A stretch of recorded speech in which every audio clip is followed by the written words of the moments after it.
गणेशाय नमः। श्री सरस्वत्यै नमः। श्रीमते रामानुजाय नमः। श्री राधा कृष्णाय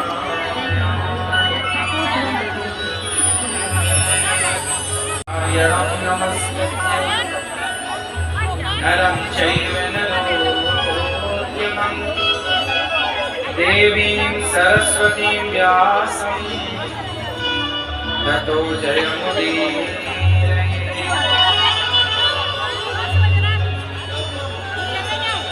लक्ष्मीनाथ समारम्भा नाथयामुनिमध्यमा अस्मदाचार्यपर्यन्ता वन्दे गुरुपरम्परा। जय जय श्री राधारमण, जय जय नवल किशोर, जय गोपी चित चोर, जय जय माखन चोर, जय जय माखन चोर, जय जय माखन चोर। राधा मेरी मात है, पिता मेरे घनश्याम, इन दोनों के चरणों में मेरा कोटि कोटि प्रणाम, मेरा कोटि कोटि प्रणाम। आए हो तो प्रेम से लो हरि का नाम, सब भक्तों को अनिरुद्ध की जय जय राधे श्याम। जय जय राधे श्याम, जय जय राधे श्याम, जय जय सीताराम। बोलो राधे राधे राधे, बोलो राधे राधे राधे, बोलो राधे राधे।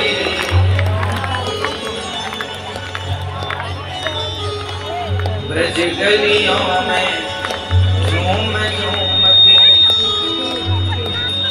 ब्रज गलियों में झूम झूम के मन की तपन बुझाओ, राधे राधे गाओ, राधे राधे गाओ।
झूम झूम के मन की अपन बुझाओ,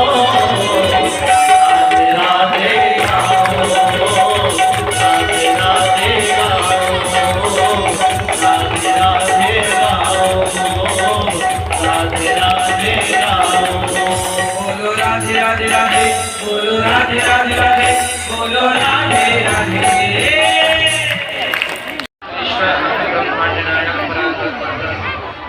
भगवान श्री की बड़ी कृपा से आज देखिए दर्शन करने का परम सौभाग्य मिला। सभी माताओं को, बहनों को, भक्तों को, पिता को, बुजुर्गों को, बच्चों को, सभी भक्तों को जय श्री नारायण, जय श्री राधे राधे। स्वागत है आप सभी भक्तों का आज की मंगलमयी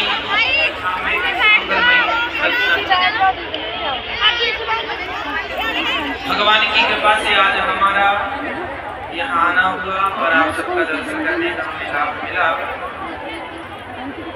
श्री सुनील गुप्ता जी संस्थापक प्रधान, श्री घनश्याम गुप्ता जी वर्तमान प्रधान, श्री पुनीत मित्तल जी, श्री संजय बंसल जी, कैलाश गुप्ता जी, श्री सुधीर जिंदल जी और श्याम परिवार करनाल हरियाणा की ओर से ये सुंदर सा आयोजन आज यहाँ हुआ और आप सबके बीच में आने का परम सौभाग्य मिला। आयोजन करता सभी परिजनों के लिए, उनके परिवार के लिए, उनके लिए सब तालियां बजाकर आयोजन परिवार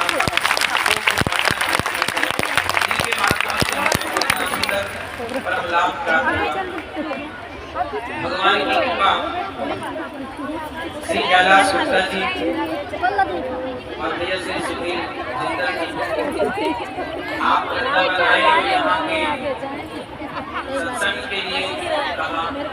कथा 1 बजे से 4 बजे तक होती है जो आपकी सुनते ही है, पर यहाँ के कार्यक्रम के लिए आज हमने कथा सुनी 9:30 बजे से 9:15 बजे से स्टार्ट कर दी और कथा पूरी करके 12:30 बजे कथा पूरी हुई। 1 बजे तक तुरंत आप सबके लिए आए और आप सबके बीच में आज की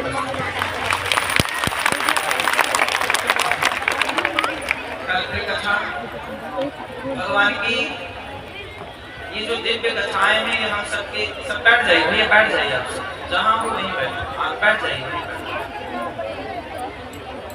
आप सभी नित्य कथाएं सुनते हैं। भगवान की कथा देखो, सत्संग हम बड़ी थोड़ी देर के लिए आए हैं, आप भी यहाँ थोड़ी देर के लिए सत्संग में आए, पर गोस्वामी जी कहते हैं कि एक घड़ी आधे घड़ी आधे की पुनिया तुलसी चर्चा राम की हरहि कोटि अपराध। एक घड़ी 24 मिनट की होती है, आधी घड़ी 24 के आधे 12, आधे की बुनियाद 12 के आधे 6 मिनट भी यदि हम सत्संग करते हैं, 6 मिनट भी अपने जीवन के भगवान को देते हैं तो हरहि कोटि अपराध, करोड़ों जन्म के अपराध 6 मिनट के सत्संग से टल जाते हैं। इसलिए सत्संग आप में से कितने लोग कथा रोज सुनते हैं? अच्छा, रोज सुनते हैं आप लोग? आप नहीं सुनते? कभी कभी सुनते, रोज नहीं सुनते। रोज भोजन रोज करते, पानी रोज पीते, सत्संग भी रोज क्यों करना चाहिए? सत्संग रोज करने से शुद्धि, जैसे रोज झाड़ू लगाना, रोज नहाना, रोज भोजन पानी करना, तो ये क्या है? नित्य की चीज। ऐसे सत्संग भी रोज। शरीर भोजन करने से शरीर पुष्ट होता है, सत्संग करने से आत्मा पुष्ट होती है, आत्मा को बल मिलता है। अच्छा, सत्संग क्यों आवश्यक है? अच्छे विचारों के लिए जरूरी है मेरी बात। अच्छे विचार, अब देखो मैं आपको विचारों की ओर ले चलूं। आज का पूरा सत्संग हम विचारों पर केंद्रित करते हैं। चाहे आप राम बने या रावण बने, पर बनेंगे कैसे? राम या रावण? विचारों से। हमारे अंदर जो विचार होते हैं, हर समय हमारे अंदर कोई ना कोई विचार चल रहे होते हैं, या तो अच्छे विचार आ रहे होते हैं या तो बुरे विचार आ रहे होते हैं। अब रावण के मन में एक विचार आया कि चलो सीता माँ को चुरा लेते हैं, सीता का हरण कर लेते हैं। तो रावण का जो सर्वनाश हुआ, उस सर्वनाश के पीछे मूल में क्या था? रावण का विचार। एक गलत विचार आया और उस गलत विचार पर उसने अमल कर लिया। अच्छा, विचार आए थे तो जाने देते, आपने उस पर अमल क्यों कर दिया? अच्छा, रावण ने अमल कर लिया तो रावण ने सीता मां को चुराया, वो चुराया, सर्वनाश। राम के अंदर विचार कैसे हैं? माँ ने कहा वनवास जाना है, कोई सवाल नहीं, चलेंगे, माँ बाप की आज्ञा, वे नहीं विचार करें सो जानी, चल पड़े। तो राम जी आज समाज में पूजे जा रहे हैं। राम जी के मंदिर आज युगों युगों के बाद भी बनाए जा रहे हैं। तो मंदिर राम का नहीं है, राम के विचारों का मंदिर है। यदि राम के विचार श्रेष्ठ ना होते तो राम को भगवान कौन कहता? राम को भगवान बनाने वाले हैं कौन? उनके श्रेष्ठ विचार। आपकी कीमत तब बढ़ जाती है जब आपके अंदर अच्छे विचार आते हैं। आजकल के बच्चों के अंदर गलत विचार आते हैं, मोबाइल देखते हैं, अश्लील चीज देखते हैं, फिर विचार आता है चलो आज शराब पी के पूरी रात को क्लबों में जाके नाचते हैं,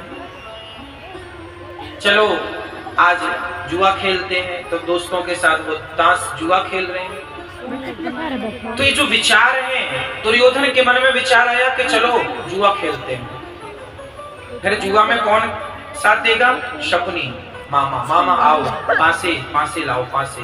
शकुनी के पिता की हड्डियों के पासे थे, तो वो पक्ष में आने हैं, वो जो भी पासा फेंका जाएगा वो चूंकि सिद्ध पासे थे, पक्ष में आने थे। तो विचार किसका? चलो जुआ खेलते हैं और पांडवों का सारा धन जीत लेते हैं। विचार आया और जीत भी गए। फिर विचार आया कि धन तो जीत गए, सुनो पांडवों की पत्नी और है द्रौपदी, इसे भी जीत लेते हैं। हाँ, एक दाव पर पत्नी है तुम्हारी और दूसरे दाव पर पूरा जो तुमने खोया है वो सारा वापस हो जाएगा। अब आखिरी दाव शकुनी ने चला, धर्मराज युधिष्ठिर वो दाव हार गए और जब दाव हारे तो द्रौपदी दाव पर लग चुकी थी। दुशासन गया, अब मैं जीत गया, द्रौपदी को मैं जीत गया। दुशासन जाओ द्रौपदी को लेकर आओ। दुशासन गया, द्रौपदी चलो हमने तुम्हें जीत लिया है। द्रौपदी बोली देवर जी कैसी बातें कर रहे हैं आप, हमारे देवर हैं, भाभी से जरा बात कैसे की जाती है, थोड़ा पढ़े लिखे तो हो। और मैं अभी मासिक धर्म से हूँ, अभी मैं बाहर नहीं निकल सकती, क्योंकि वो रजस्वला थी उस समय। द्रौपदी के बाल पकड़कर जब दुशासन सभा में लाया उस समय द्रौपदी रजस्वला थी। मैं अभी बाहर नहीं निकल सकती, मेरे शरीर में एक ही वस्त्र है, इसलिए अभी मैं बाहर नहीं निकलूंगी। नहीं तुम्हें तो चलना पड़ेगा। नहीं गई तो बाल पकड़ ली। अभद्रता देखिए, बाल पकड़कर घसीट कर एक नारी को बलात् पकड़कर सभा में लाया। अरे ले आया, ठीक था, बाल पकड़ के ले आए, घसीट के ले आए, सब ठीक था, ले आए। पर दुर्योधन ने बोला कपड़े उतार दो। अब बताइए, एक नारी को सभा में खड़ा करके उसे निर्वस्त्र करना, इससे बड़ा नारी का अपमान क्या होगा? दुर्योधन ने जुआ खेला, इसके कारण उसका नाश नहीं हुआ, माफ थी वो गलती। जुआ खेला, चलो माफ। द्रौपदी को बाल पकड़ कर लाए, ये भी माफ था। माफ क्या नहीं था? तुमने सभा में किसी नारी का उसके वस्त्र उतार करके अपमानित करना चाहा। याद रखिएगा, यदि हम किसी का सम्मान नहीं कर सकते तो किसी का अपमान करने की भी ना सोचें। अपमान किया दुर्योधन ने, इस अपमान के कारण महाभारत हुआ, पूरा महाभारत हो गया। इसलिए वे वजह है, और वजह भी है तो भी किसी का अपमान मत कीजिए। अपमान, दुर्योधन के अंदर जो विचार आते गए गलत गलत, उन विचारों पर वो अमल करता गया। यदि उन विचारों को रोक दिया होता, चलो विचार तो सबके मन में कुछ ना कुछ चलती है, अमल नहीं किया होता तो दुर्योधन का सर्वनाश ना होता। मूल में है विचार, इसलिए आपको चाहिए कि अच्छे विचार रखिएगा। गलत विचार आएंगे, जाने दीजिएगा, आएंगे जाएंगे। जैसे हवा चलती है ना, तो कई बार हवा में दुर्गंध होती है, कई बार हवा में खुशबू होती है। भाई गुलाब के बगीचे से जो हवा आएगी वो खुशबू से भरी आएगी, और नाले से जो हवा आएगी वो दुर्गंध लेकर आएगी। तो हवा आएगी, तो हवा आएगी तो जाने दो, अपने आप ठीक हो जाएगा। विचार भी हवा की तरह आते हैं जाते हैं, आते हैं जाते हैं, जाने दो, पकड़ के मत रखो। दुर्योधन ने गलत विचार पकड़े तो सर्वनाश, और अर्जुन ने सदा अच्छे विचार पकड़े तो जो अच्छे विचारों का साथी होता है उसका साथ देने स्वयं भगवान श्री कृष्ण आते हैं। इसलिए आप ये मत सोचिएगा कि हम लोग, हमारा पड़ोसी तो गलत कर रहा, वो कर रहा, उसे करने दो, उसका परिणाम आएगा। दुर्योधन ने गलत किया तो परिणाम मिला कि नहीं, देर सवेर मिला। इसलिए आप ये मत कहिएगा कि वो तो गलत कर रहे हैं, वो तो ऐसा तरक्की कर रहे हैं। उन्हें हम कभी दूसरों को देखकर अपनी तुलना उनसे ना करें। गलत व्यक्ति को देखकर आप सही हो तो सही राह पर चलने वाले व्यक्ति को गलत राह पर चलने वाले व्यक्ति से तुलना अपनी नहीं करनी चाहिए। वो अपनी जगह वो भोगेगा जो है, आज नहीं कल नहीं परसों। आप आनंद से रहिएगा। अच्छा, महाभारत, आप में से कितने लोगों ने महाभारत को पढ़ा है?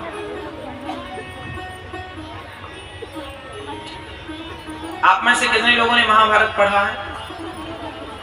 कितने लोगों ने देखा है टीवी पर? देखा है ना, सुना होगा महाभारत के बारे में, देखा होगा, कुछ कुछ पढ़ा भी होगा आप लोगों ने। मैया ओ पंचायती मैया, सुनो मेरी माँ,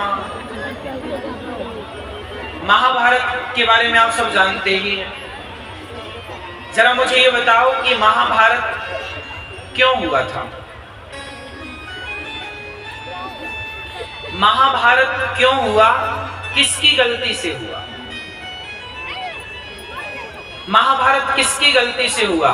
जिसकी गलती से हुआ उसका नाम बताओ और उसकी गलती बताओ। आप बताओ, पहले बैठे बैठे बताओ। शकुनी मामा की गलती से।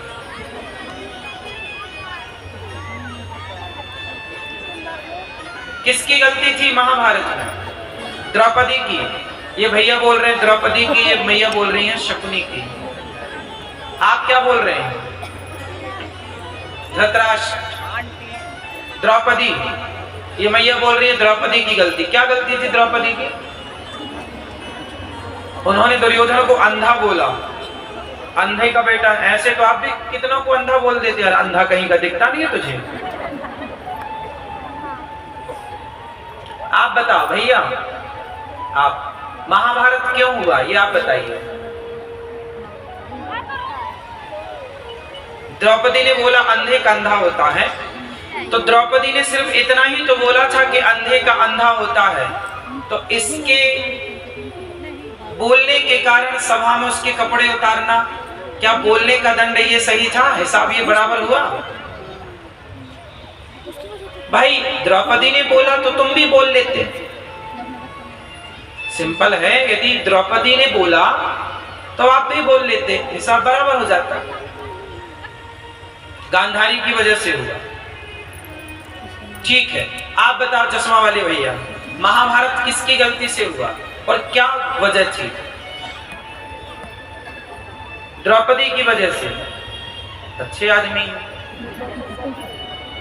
आप बताओ भैया, आपके बगल वाले, किसकी वजह से महाभारत हुआ? ये भैया बताएंगे। नहीं, हाँ ये आ गया। हाँ, धृतराष्ट्र की वजह। क्या गलती थी धृतराष्ट्र की? पीछे वाले भैया। अब हम बताएं। आप लोग बोलते हैं द्रौपदी की गलती से। हाँ, द्रौपदी की भी गलती है।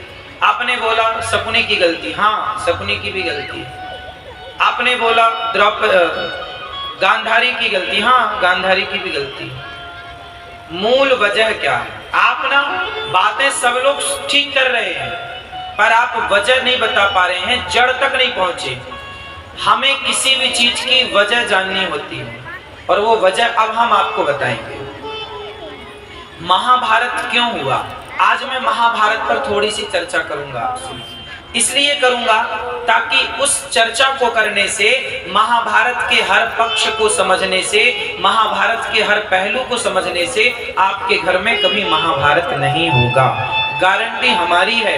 जो महाभारत समझता है, जो महाभारत के अकॉर्डिंग चलता है, देखो इतिहास में जो गलतियां हुई वो गलतियां अब हम ना करें। इतिहास से जो लोग कुछ नहीं सीखते, इस संसार में सबसे बड़ा मूर्ख कौन है? अब उत्तर दो आप। इस संसार में सबसे बड़ा मूर्ख कौन है?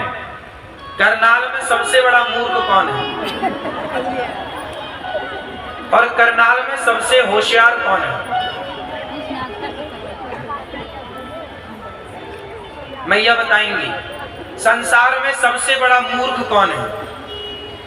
उत्तर, ये बात नोट करना जब मैं इसका आंसर दूंगा, लिखना काम आएगी बात। इस संसार में सबसे बड़ा मूर्ख वो है जो इतिहास से कुछ नहीं सीखता। इस संसार में सबसे बड़ा मूर्ख वो है जो इतिहास से कुछ नहीं। एक आदमी ने एक स्त्री को छेड़ दिया, पुलिस पकड़ कर ले गई, 20 साल की सजा हो गई। वो आदमी हमें मिला, हमने कहा क्यों तुम जेल आ गए? बोले महाराज जी गलती हो गई, वो एक स्त्री को हमने छेड़ दिया था। हमने कहा तुम सबसे बड़े मूर्ख हो। क्यों? हमने कहा रावण ने भी एक स्त्री को छेड़ा था, बेवजह उसको उठाया था, उस रावण का सर्वनाश हो गया जिसकी लंका सोने की थी। तो तुम्हारी हैसियत क्या थी? सोने की लंका वाले ना बचे पराई नारी को छेड़ने के चक्कर में, पराई नारी पर गलत दृष्टि। अब रावण से यदि आप लोगों ने कुछ नहीं सीखा तो आप सबसे बड़े मूर्ख हैं। रावण से यदि रावण ने गलती की, वही गलती यदि आपने और हमने की तो फिर हमसे बड़ा मूर्ख कौन? इतिहास से आपने कुछ नहीं सीखा। द्रौपदी ने बोला अंधों का अंधा, महाभारत हुआ, आपने बताया। यदि आपने भी अपनी सास को बेवजह कुछ बोला, पति को, आप भी दिन भर मुंह चलाती रहते दिन भर, पर आपके घर में भी महाभारत की वजह है आपका व्यर्थ में बड़बड़ाना, व्यर्थ का बोलना। तो आप भी मूर्ख हैं यदि इतिहास से कुछ नहीं सीख रहे हैं तो। और यदि आपने इतिहास से कुछ सीखा और सावधान हो गए, जो गलतियां रावण ने की, जो गलती द्रौपदी ने की, जो गलती धृतराष्ट्र ने की, वो आपने नहीं की, तो आप सबसे विद्वान हैं, समझदार हैं। अब मैं गलती बताता हूं महाभारत की। किसकी गलती है? मूल वजह क्या है? उस पर थोड़ा सा चिंतन करने का आप समय लीजिएगा। महाभारत का मूल जो है वो है बंटवारा।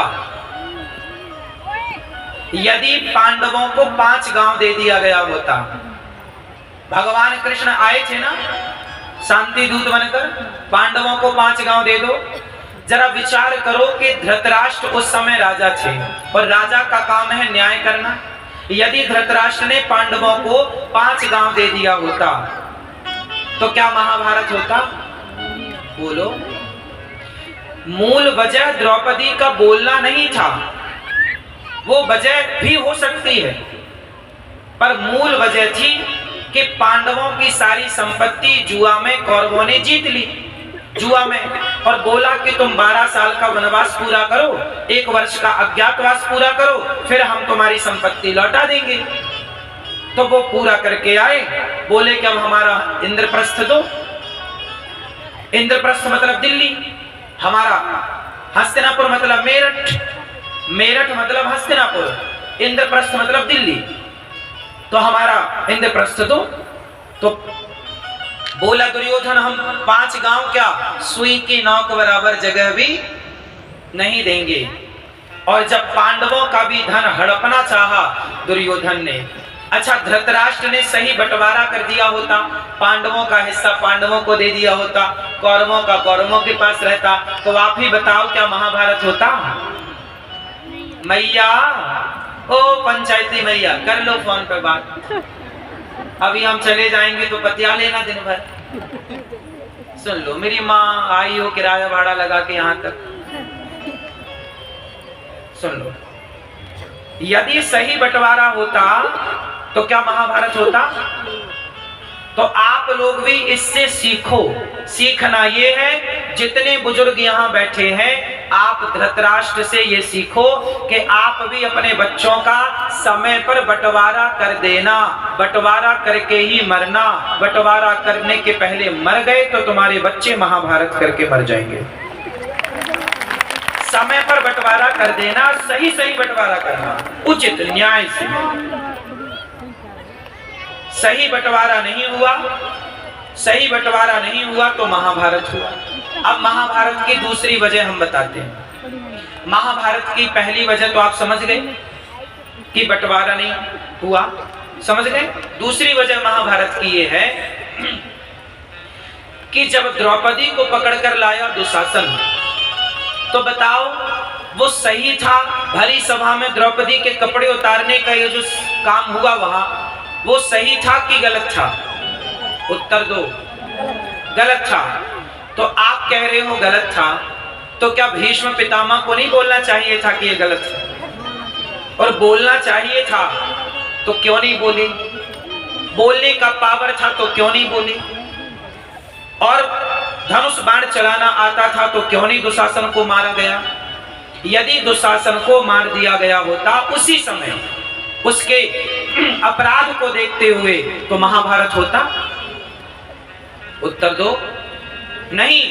तो महाभारत तब होता है जब भीष्म पितामह जैसे समर्थवान लोग समाज में सब गलत काम देखते हैं पर चुप्पी बांधे बैठे रहते हैं, चुप्पी साधे बैठे रहते हैं। जब समाज का वरिष्ठ व्यक्ति चुप्पी साधता है और समाज में हो रहे अत्याचार को वो चुप्पी साध कर देखता है, बर्दाश्त करता है, आवाज नहीं उठाता, तब महाभारत की स्थितियां उत्पन्न होती हैं।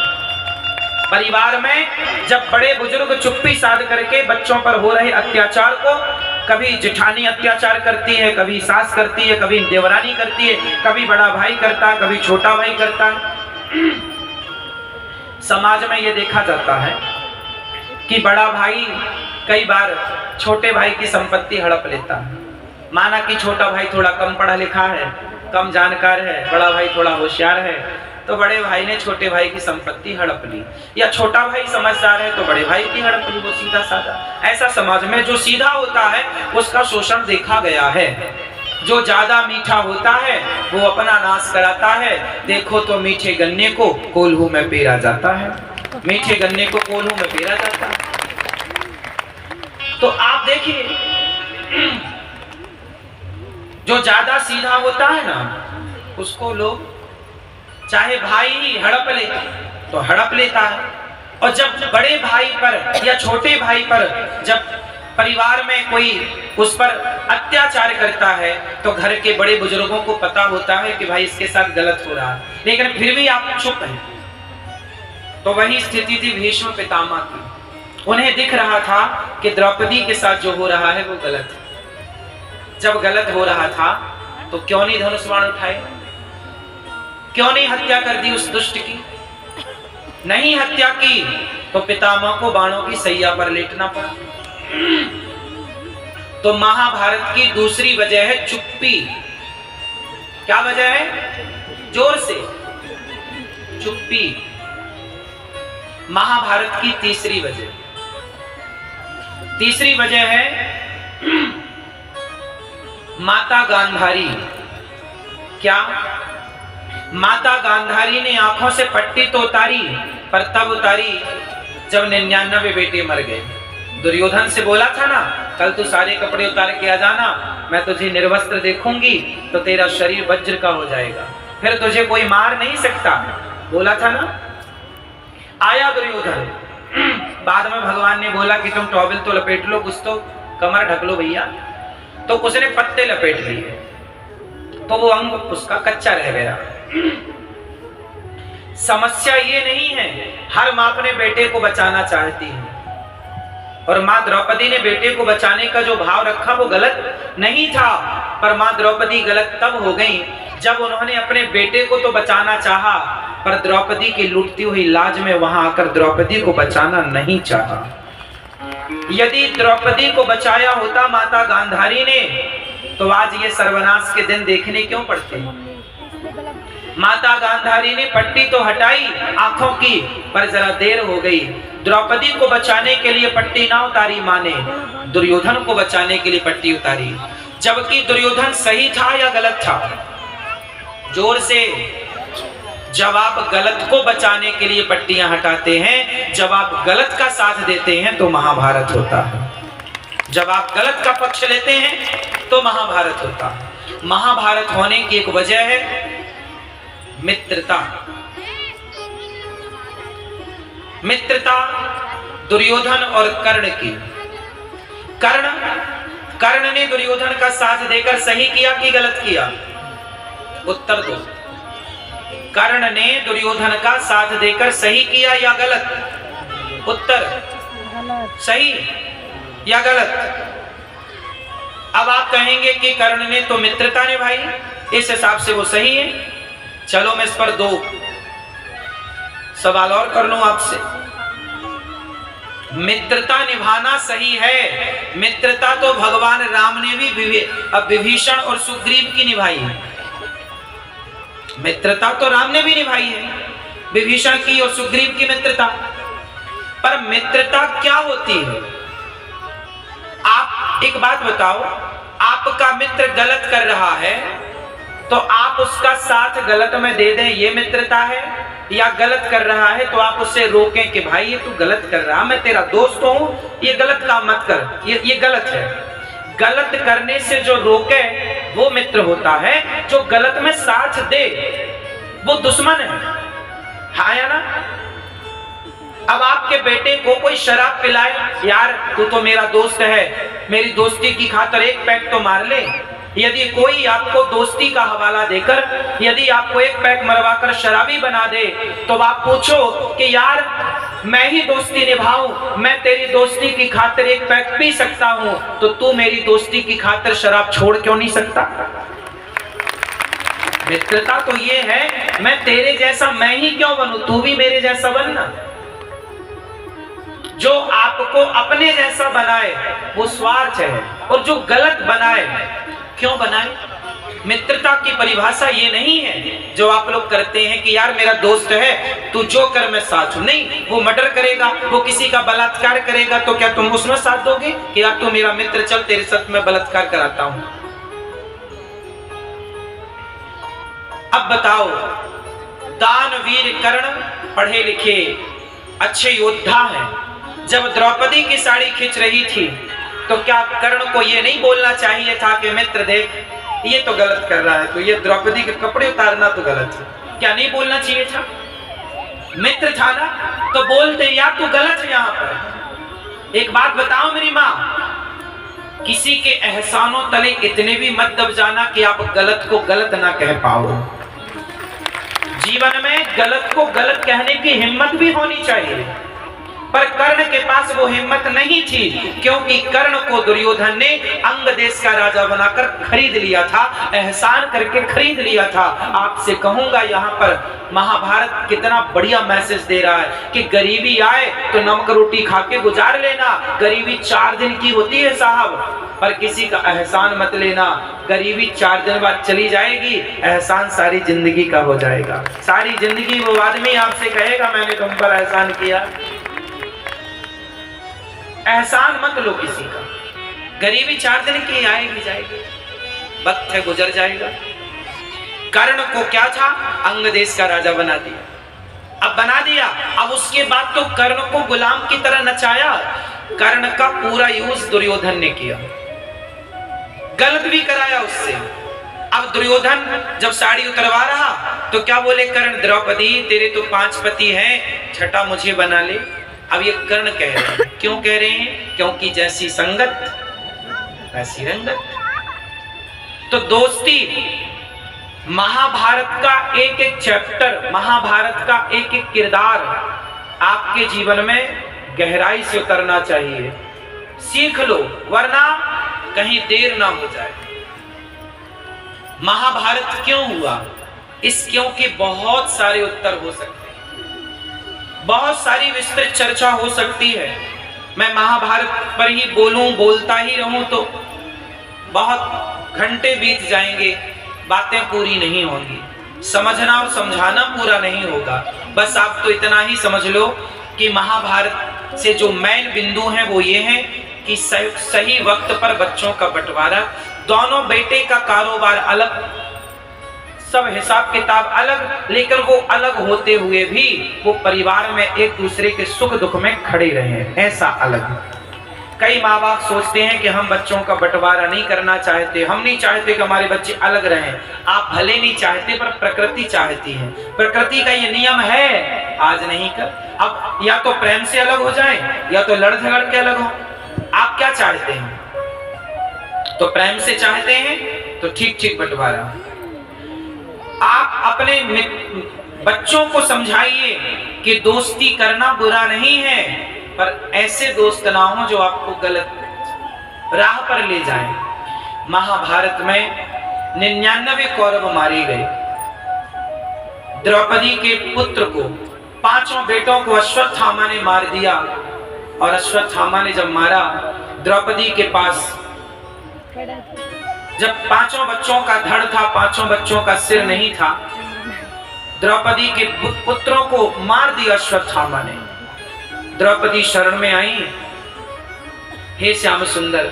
अच्छा, द्रौपदी को भगवान पर क्या था? विश्वास। क्या था मेरी मां? आप में से कितने लोगों को भगवान पर पूरा विश्वास है? हाथ नीचे कर लो।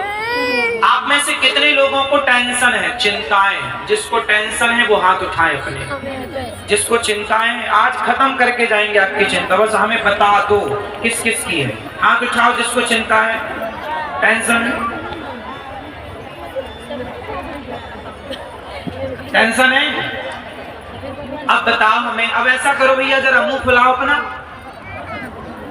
लग जाओ काम पे। अब ठहाका लगाओ। अब ये दोनों काम एक साथ करके दिखाओ। मुंह भी फूल जाए और ठहाका भी लग जाए। क्या पॉसिबल है? संभव है? हाँ या ना? भैया है? करके दिखाओ। कैसे संभव? नहीं है? सुन रहे हो कि बैठी हो? सुन रहे हैं? सुनिए। क्या मुंह फुलाना और ठहाका लगाना दोनों काम एक साथ हो सकते हैं? भैया हो सकते हैं? नहीं हो सकते। अभी आपने बताया कि हमें पूरा विश्वास है, और अभी आपने बताया चिंता भी है। अरे जब विश्वास है तो फिर चिंता किस बात की है? और चिंता है इसका मतलब विश्वास नहीं। यदि आपको चिंता है, अब देखो विश्वास कैसे होता है वो महाभारत से मैं आपको सिखा रहा हूं। सुनिएगा, देखो विश्वास किसे कहते हैं, सुनिएगा। महाभारत में एक घटना घट गई, वो कितना मजबूत विश्वास, नाम विश्वास कहते किसे हैं, अब आप सुन के हिसाब लगाइएगा। भीष्म पितामह ने महाभारत में प्रतिज्ञा कर ली कि कल के युद्ध में मैं पांडवों को मार दूंगा। भीष्म पितामह ने प्रतिज्ञा कर ली कि कल के युद्ध में मैं पांडवों को मार दूंगा। जब ये बात द्रौपदी को पता चली तो द्रौपदी भागती भागती, केशव, कन्हैया, कहाँ हो गोविंद? भगवान बांसुरी बजा रहे थे। कन्हैया, यहाँ हमारे पतियों की कल हत्या हो जाएगी, पितामह भीष्म की प्रतिज्ञा बेकार नहीं होती, और आपको बांसुरी बजाना है? कुछ प्लानिंग क्यों नहीं करते? भगवान बोले चलो अर्जुन से बात करते हैं। द्रौपदी और कृष्ण दोनों अर्जुन के कक्ष में गए। अर्जुन बढ़िया, रात्रि के लगभग 1:30 बज रहे होंगे। अर्जुन बढ़िया सो रहे हैं खर्राटे देकर। भगवान ने जगाया, अर्जुन जागो जागो, तुमने कुछ सुना? नहीं प्रभु, हम तो सो रहे हैं। क्या सुना? कल के युद्ध में पांडवों को, तुम सब 5 को पितामह मार देंगे, उनकी प्रतिज्ञा है। भीष्म प्रतिज्ञा कि कल मैं पांडवों को मार दूंगा। अर्जुन बोले कन्हैया आओ, आप भी सो जाओ। भगवान बोले कल की कोई प्लानिंग नहीं करनी, कल की तुम्हें चिंता नहीं है। अर्जुन बोले कन्हैया, जिस अर्जुन की चिंता करने के लिए मेरा श्याम सुंदर जाग रहा हो, उस अर्जुन को चिंता करने की क्या जरूरत है? आप है ना हमारी चिंता के। आप जाग रहे हैं, देखो हम सो रहे हैं, आप जाग रहे हैं, तो चिंता किसे है? हाँ, इसलिए मेरी माँ, ये होता है विश्वास। जब विश्वास कर लिया अपने भगवान पर, तो फिर जो होगा वो भगवान है। हम विश्वास है ना पूरा। हाँ, पूरा है भरोसा, मेरी हार नहीं होगी। पूरा है भरोसा, मेरी हार नहीं होगी। ये प्रार्थना दिल की बेकार नहीं होगी। ये प्रार्थना दिल की बेकार नहीं होगी। पूरा है भरोसा, मेरी हार नहीं होगी। किस किस को भरोसा है? तो अभी तो आप कह रहे थे चिंता है। अर्जुन को चिंता है, कल जिएंगे कल मरेंगे, है ना कन्हैया? जिसको सब कुछ सौंप रखा है, अब वो जाने भरोसा तो यही है साहब। बच्चा को माँ पर भरोसा है। बच्चा चलता है ना, उसे ये नहीं पता कि चाकू पड़ी है, खाई है, गड्ढा है, वो दौड़ता है इस भरोसे से कि गिरूंगा तो माँ होगी आसपास बचाएगी। भरोसा। हाँ, ये प्रार्थना दिल की बेकार नहीं होगी। ये प्रार्थना दिल की बेकार नहीं होगी। पूरा है भरोसा, मेरी हार नहीं होगी। सावरा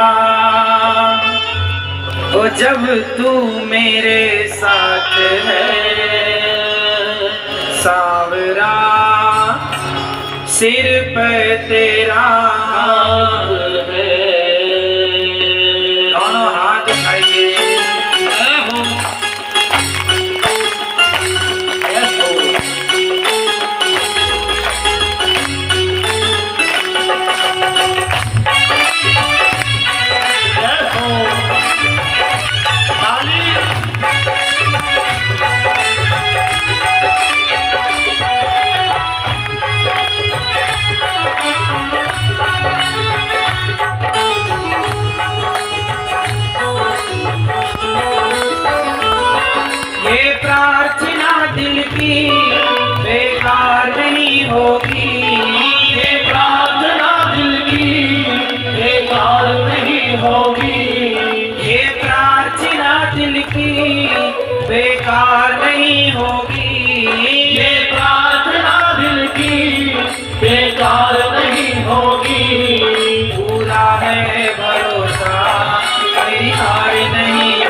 विश्वास नानी और नानी मतलब नानी बाई नरसिंह जी की बेटी। नरसिंह जी की कथा सुनी है? नरसिंह जी की बेटी थी जिसका मायरा भरने के लिए खुद भगवान आए थे और द्रौपदी की लाज बचाने। विश्वास नानी और द्रौपदी का रंग लाया, बहना का भाई बन खुद सांवरा आया। बहना का भाई बन खुद सांवरा आया। इज्जत जमाने में शर्मसार नहीं होगी, इज्जत जमाने में शर्मसार नहीं होगी। पूरा है भरोसा मेरी हार नहीं होगी। पूरा है भरोसा मेरी हार नहीं होगी। सांवरे जब तू मेरे साथ है, सांवरे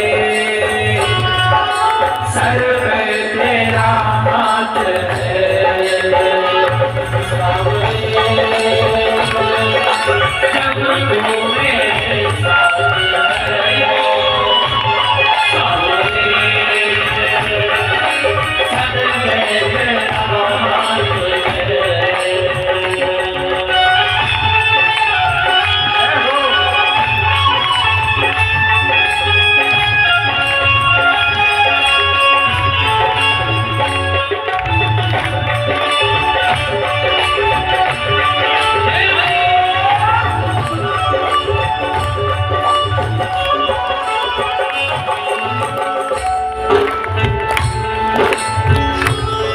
मैं हार जाऊंगी कभी हो नहीं सकता, बेटा अगर दुख में पिता सो नहीं सकता। बेटा अगर दुख में पिता सो नहीं सकता। मैं हार जाऊंगी। भगवान कभी अपने भक्त को हारने नहीं देते, बस विश्वास रखिए और ईमानदारी से अपना कार्य करते रहिएगा। माना कि पांडवों को वनवास में जाना पड़ा, पर देर सवेर भगवान ने साथ दिया। हाँ, मैं हार जाऊंगी कभी हो नहीं सकता, बेटा अगर दुख में पिता सो नहीं सकता। बेटा अगर दुख में पिता सो नहीं सकता। बेटे की हार तुम्हें स्वीकार नहीं होगी, बेटे की हार तुम्हें स्वीकार नहीं होगी। पूरा है भरोसा मेरी हार नहीं होगी। पूरा है भरोसा मेरी हार नहीं होगी। सांवरे अब तू मेरे साथ है, सांवरे सर पे तेरा हाथ है। सांवरे अब तो मेरे साथ है। सांवरे सर पे तेरा हाथ है। ये प्रार्थना दिल की बेकार नहीं होगी, ये प्रार्थना दिल की बेकार नहीं होगी। ये प्रार्थना दिल की बेकार नहीं होगी। पूरा है भरोसा मेरी हार नहीं होगी। हाँ, पूरा है भरोसा मेरी हार नहीं होगी। सांवरे जब तू मेरे साथ है, सांवरे सर पे तेरा हाथ है। सांवरे जब तू मेरे साथ है, सांवरे सर पे तेरा हाथ है। सांवरे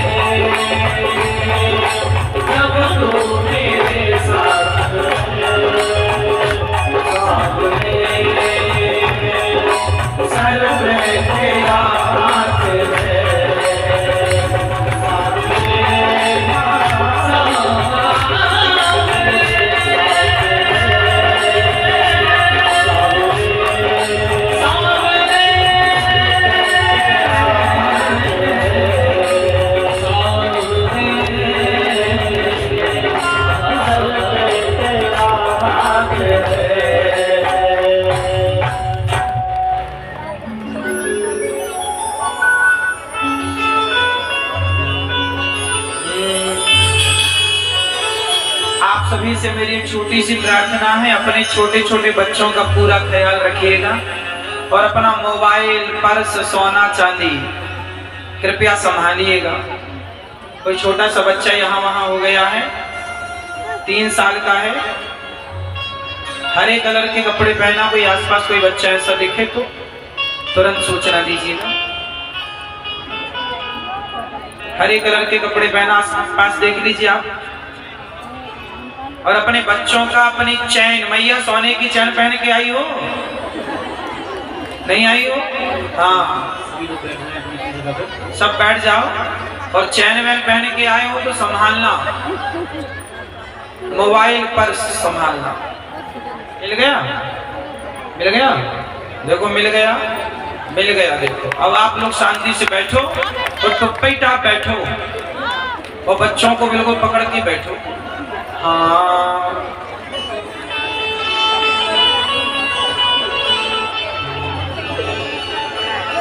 विश्वास नानी और द्रौपदी का रंग लाया, बहना का भाई बन खुद सांवराया।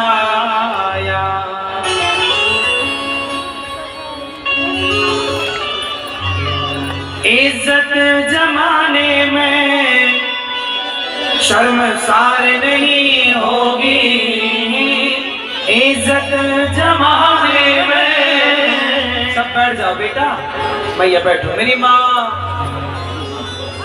पूरा है भरोसा मेरी हार नहीं होगी, जो देखो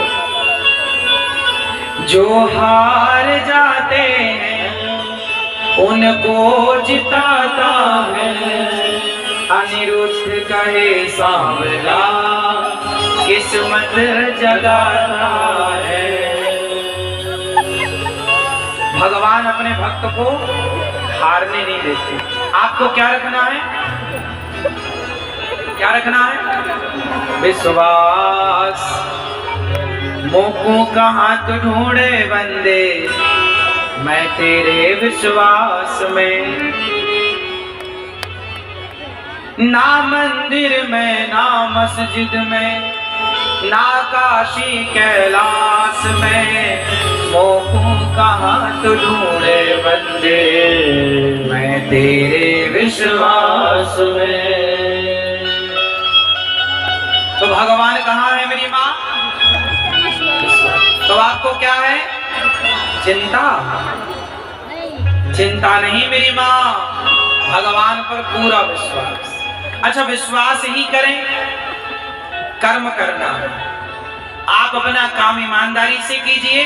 100%। अर्जुन ने भी अपना काम जब किया तो भगवान ने अर्जुन का साथ दिया। भगवान भी उन्हीं का साथ देते हैं जो अपने कार्य को अपनी ईमानदारी से करते हैं।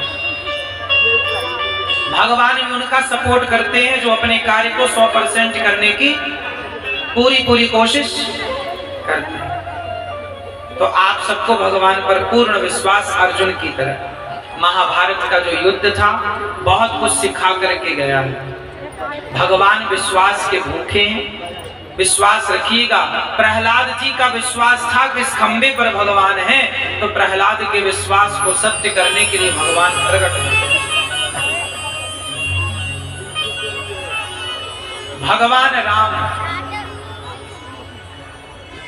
भगवान राम आप में से कितने लोगों के आदर्श हैं? कौन कौन अपना आदर्श राम को मानता है? मानते हो? बताओ राम में क्या विशेषता है? पहली विशेषता बताइए। भगवान राम की पहली विशेषता क्या? राम जी को भगवान क्यों कहा जाता? क्या विशेषताएं थी? क्या विशेषता थी जो विशेषताएं उन्हें भगवान बनाती हैं? आपको भगवान क्यों नहीं कहा जाता? क्या विशेषताएं हैं राम की? कुछ विशेषताएं आप सबको बतानी है एक एक से। ये भैया जी बताएंगे। क्या? आज्ञाकारी। ठीक है, ये आप बताओ भैया, राम जी की विशेषता है? मर्यादा पुरुषोत्तम क्यों बने, वही तो पूछ रहे हैं। क्या विशेषताएं थी तब तो मर्यादा पुरुषोत्तम बने? क्या विशेषताएं थी राम में? राम एक अच्छे पुत्र हैं जो अपने माँ बाप की आज्ञा का पालन करते हैं। राम एक अच्छे भाई हैं। भाई, राम ने अपने भाई के लिए अपना अधिकार छोड़ दिया, अयोध्या छोड़ दी। चल मेरे भाई को पसंद है तू बैठ जा। जहां अधिकार छोड़ा जाए, जहां अधिकार छोड़ने की बातें हो वहां रामायण लिखी जाती है, और जहां अधिकार लेने की बातें हो वहां महाभारत लिखा जाता है। एक छोड़ना था, एक लेना था। तो राम ने अपना अधिकार अपने भाई के लिए छोड़ा। छोड़ा भी जाए तो भरत जैसों के लिए छोड़ा जाए, दुर्योधन जैसों के लिए छोड़ के मिलना क्या है। इसलिए राम एक अच्छे भाई हैं, एक अच्छे पुत्र हैं। राम एक अच्छे पति हैं या नहीं? आप में से कितने माताएं राम जैसा पति चाहती हैं? बहुत सारी माताओं का दिल धक धक धक धक धक धक धक धड़कने लगा कि राम ने तो वनवास भेज दिया था, कहीं अपना वाला भी ना भेज दे। राम जैसा चाहती हूं तो वे लो वनवास। इसलिए माताओं ने हाथ नहीं उठाया। तो कैसा, रावण जैसा चाहिए? राम जैसे में तो आपने हाथ नहीं उठाया, तो कैसा चाहिए? बताओ आपको पति कैसा चाहिए? मैया चला लो मोबाइल, व्हाट्सएप चला लो। पति कैसा चाहिए आपको? रावण जैसा?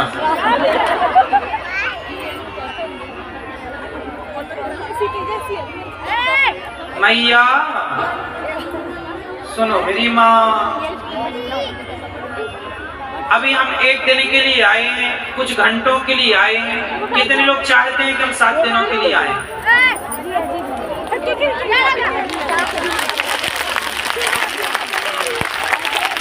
तो फिर बताएं तारीख।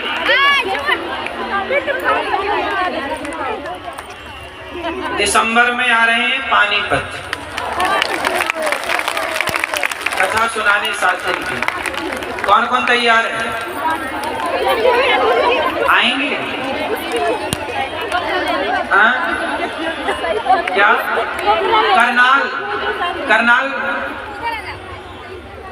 वहीं से फिर यहाँ। हाँ पूरा है भरोसा,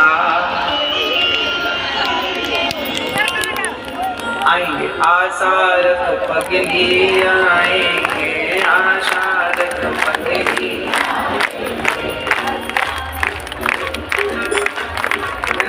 आएंगे, कहाँ है ना? आएंगे, आएंगे। तो बताओ किस किस को राम जैसा पति चाहिए? अभी भी कुछ लोग कंफ्यूज हैं।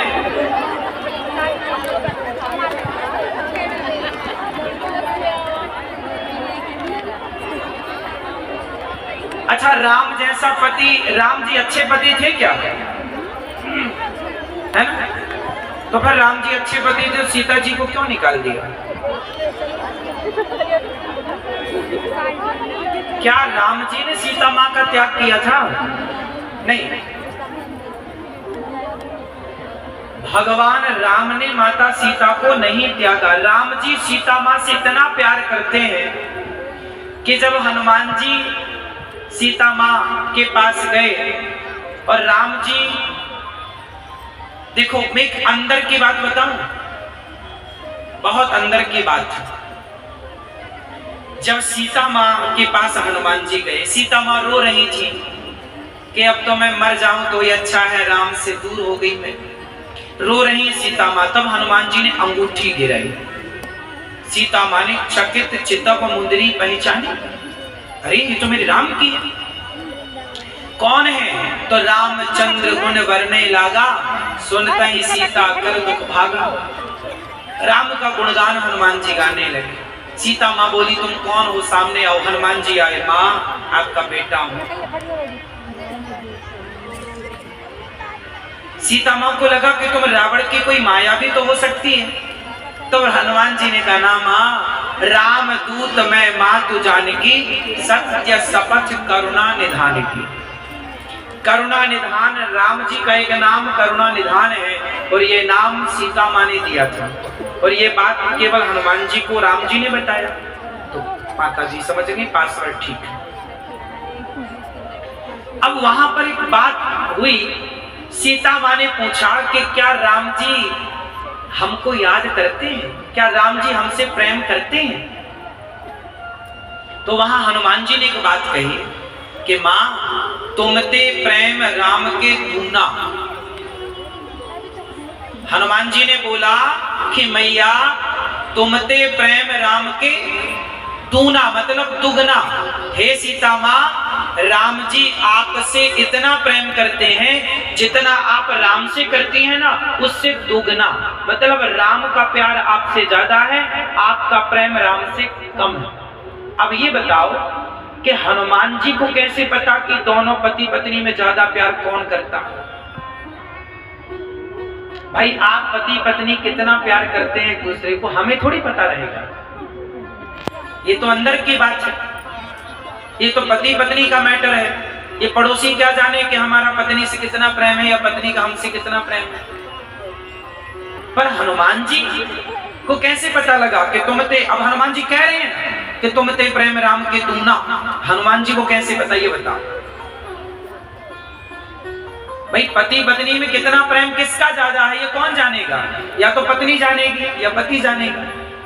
कोई घर का सदस्य हो तो जाने भी जाए, लेकिन हनुमान जी तो अभी पहली बार सीता माँ से मिले हैं। हनुमान जी तो अभी पहली बार, हनुमान जी की भेंट सीता मैया से पहली बार लंका में ही हुई। बात समझ में आ रही? और पहली भेंट में हनुमान जी ने सीता माँ को कम नंबर दे दिए और ज्यादा नंबर किसको दे दिए? तुमते प्रेम राम के दूना। क्यों जानती हो? हनुमान जी ने एक दृश्य देखा था। जब राम जी सीता मां को खोज करने आए और जब सुग्रीव के पास पहुंचे, ऋष्यमुख पर्वत पर पहुंचे, तो वहां पर सुग्रीव ने सीता मां के कुछ आभूषण दिखाए कि यहां से कोई स्त्री गई थी तो वो सारे आभूषण फेंके हैं, तो मैंने समेट के रखे हैं। तो राम जी ने जब उन आभूषणों को देखा, सीता मां के गले का हार, हाथों की चूड़ियां, कुछ अंग वस्त्र, तो राम जी उस आभूषण को गले से लगाकर उन वस्त्रों को रोए, सीता सीता। राम जी उन आभूषणों को सीता मां के गले से लगा रहे हैं, सीता रो रहे हैं। ये दृश्य हनुमान जी ने देखा था कि सीता मां का कोई आभूषण राम जी ने गले लगाया और रोए सीता सीता। और सीता जी ने भी राम जी की अंगूठी देखी, तो राम जी की अंगूठी देखकर सीता मैया को संदेह हो गया। हनुमान जी बोले कि सीता मैया के वस्त्र आभूषण देखकर तो राम को संदेह नहीं हुआ, पर राम की अंगूठी देखकर आपको संदेह हुआ, मतलब राम का प्यार ज्यादा है। वो उन्होंने आपके आभूषण गले लगाए, रोए और आपको संदेह हुआ, इसलिए आपका प्रेम कम है, राम का आपसे ज्यादा। हाँ, तो राम जी सीता मां से बहुत प्यार करते थे। प्यार नहीं करते तो रावण से लड़े क्यों?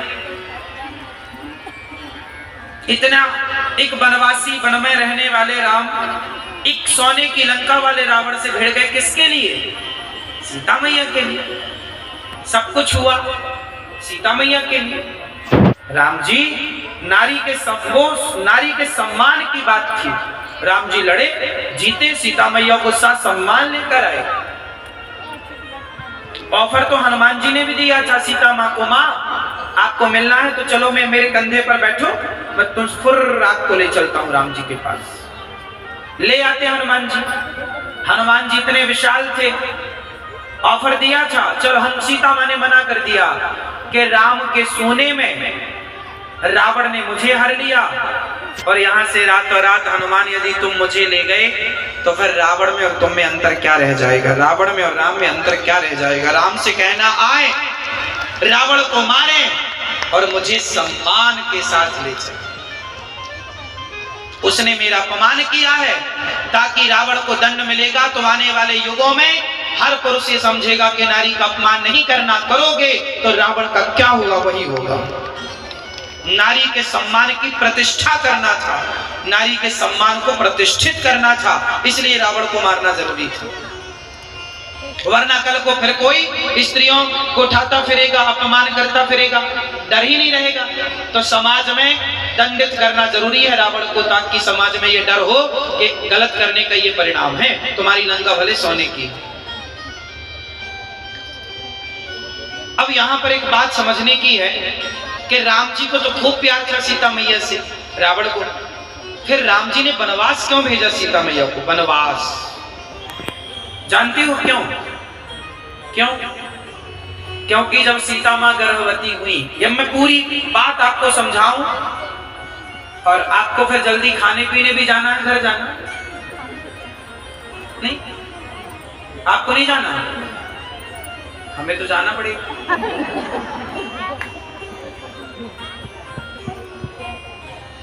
अब हम यहां से जाएंगे, फिर कल सुबह हमें फिर जल्दी से जाग करके अपने वही कार्य करने।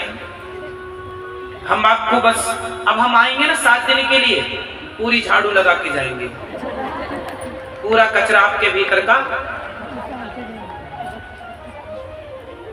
जैसे सरकारी नगर पालिका होती है, सरकार के अंडर में नगर पालिका कर्मचारी पूरे शहर को साफ करते हैं, ऐसे हम भी भगवान के कर्मचारी हैं।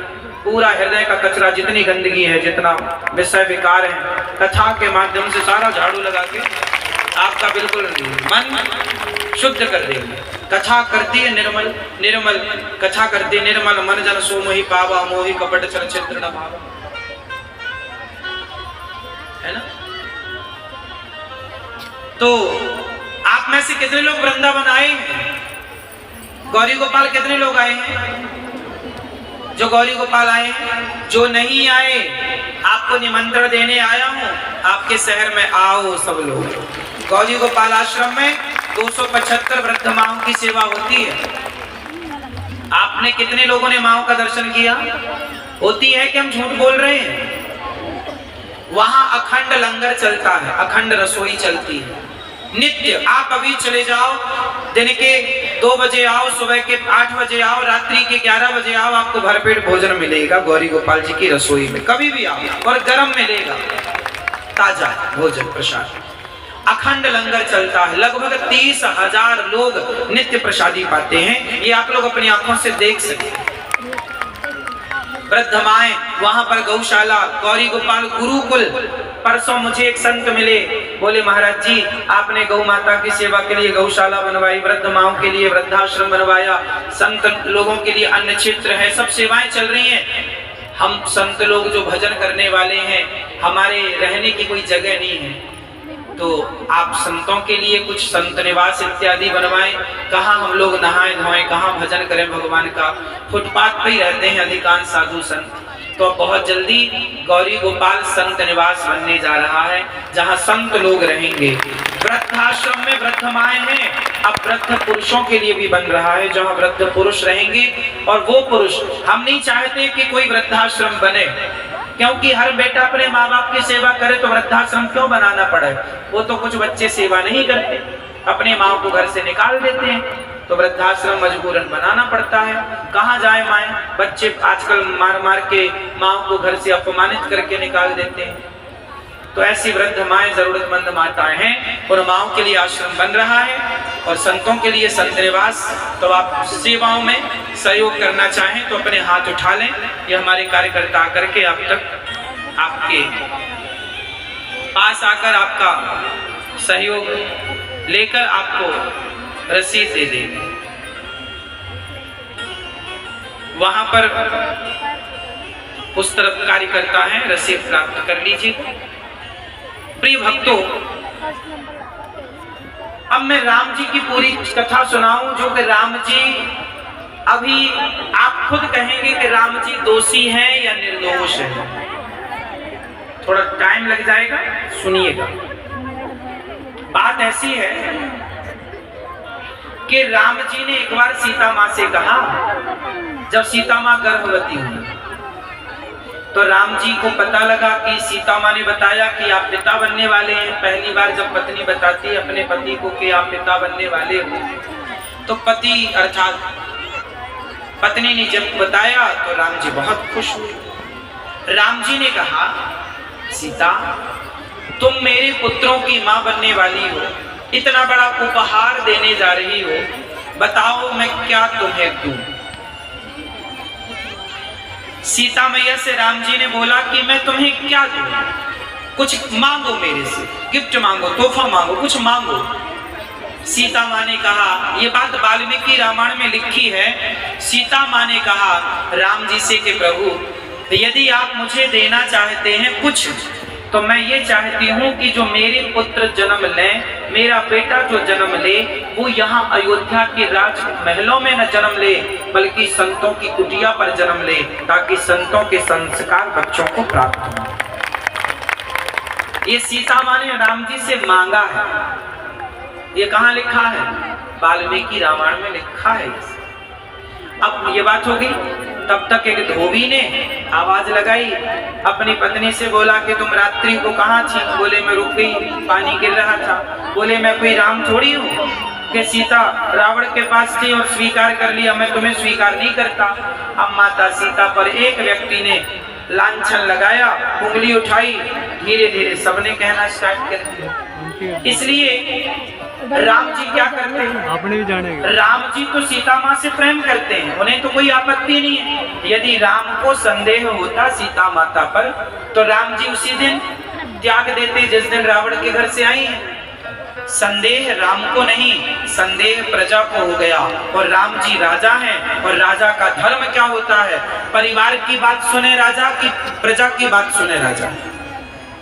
राजा का धर्म क्या है? परिवार की बात सुनना कि प्रजा की? उत्तर दो। राम जी ने प्रजा की बात सुनी, तो प्रजा की बात सुनी तो सीता मैया को प्रजा की बात सुन करके उन्हें कहाँ भेज दिया? वाल्मीकि जी के आश्रम। सीता माँ की इच्छा भी थी, इच्छा भी पूरी होगी, प्रजा का मान भी रख गया। अब यहाँ पर एक दूसरी बात मैं आपको बताऊं, माता सीता के वनवास का जो मूल कारण है वो क्या था? अब देखो, मूल कारण ये था कि जिस दिन राम जी ने सीता माँ को अपने से दूर किया, उस दिन राम जी के कार्यकाल के 11,000 साल पूरे हो चुके थे। राम जी का टोटल कार्यकाल कितने साल का था? उत्तर दो। 13,000 वर्षों का। राम जी धरती पर कितने साल रहे राजा बनकर? उत्तर दो। टोटल 13,000 वर्ष। कितने वर्ष? हाँ। और भगवान श्री कृष्ण कितने साल रहे?